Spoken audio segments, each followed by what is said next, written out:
Hello guys! Magluluto ako ngayon ng easy recipe. Ano to?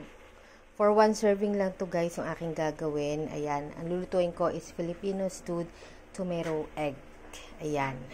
Arte-arte lang yung title. Pero parang ano lang yan, ginisang kamatis.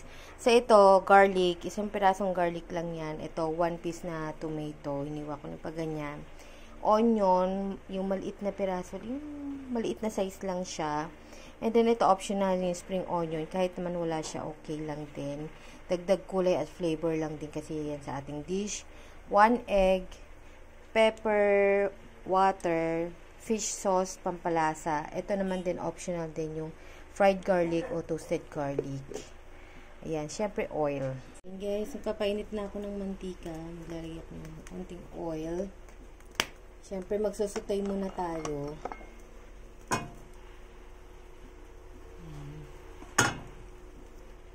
So, unahin ko muna guys yung garlic.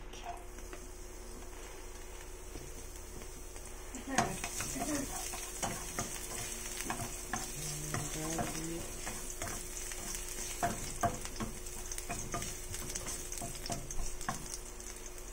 Lutuin muna natin saglit.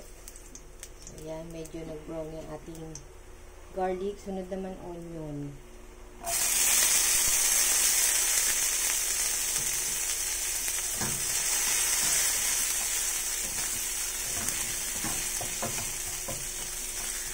Tomato.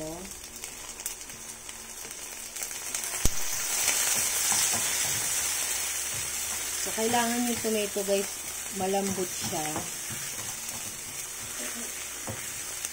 So, palambutin lang muna natin siya ng bahagya bago natin mag-add ng water.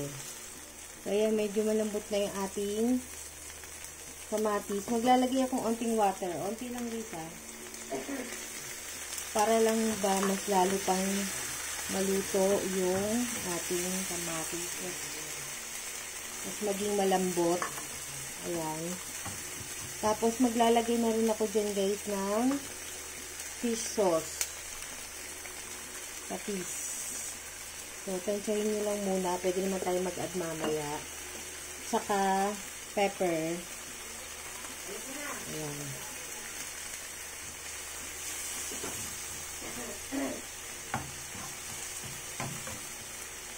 Tapos, maglalagay ako ng spring onion. Optional lang to. Pero magtatabi ako ng onte para sa plating mamaya.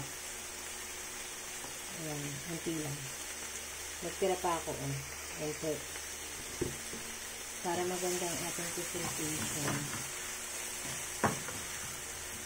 Ayan. Kapag nakita nyo matuyuan, medyo dagdagan nyo pa ng water. Kasi maganda yung medyo runny pa yung itlog. Ayan. Tapos, pwede na natin ilagay yung itlog. Ayan. Hinaan ko na yung apoy.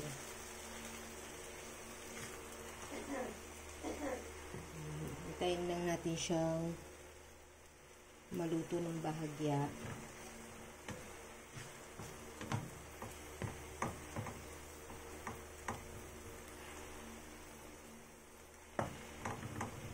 So, nasa sa inyo yan kung gusto niyo yung medyo ano pa yung inyong itlog. Yung parang malambot pa. Yung mukhang hilaw. Or kung gusto niyo yung parang lutong-luto. Patayin ko na yan. Tapos, pwede natin tikman guys kung okay na yung kanyang alat. Kasi di ba naglagay na tayo ng fish sauce. Pwede kayong magdagdag kapag matabang pa. Ayan, pagpasensyahan nyo na guys kung naingay sila.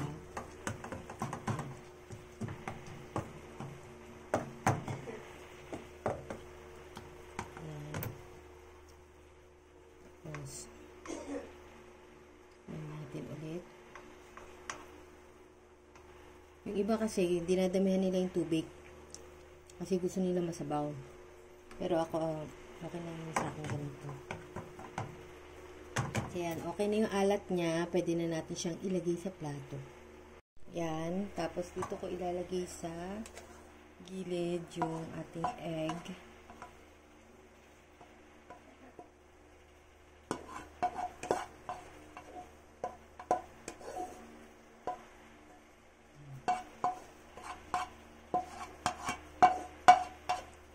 So, nasa sa inyo yan guys kung gusto nyo yung masabaw.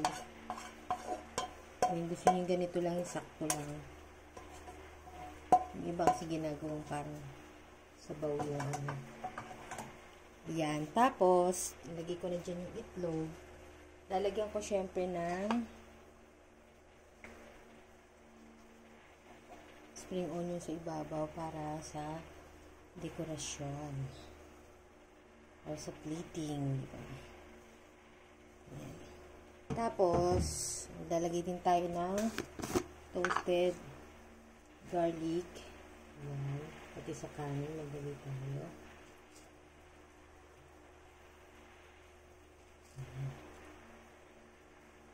Pwede naman kayong gumawa ng sarili nyong toasted garlic, diba? Yan na guys, ang finished product ko. Kita nyo naman, parang restaurant ng itsura niyan. Pero ginisang kamatis lang yan na may itlog. Yan, try nyo tong recipe na to guys. Mabubusog na kayo dyan.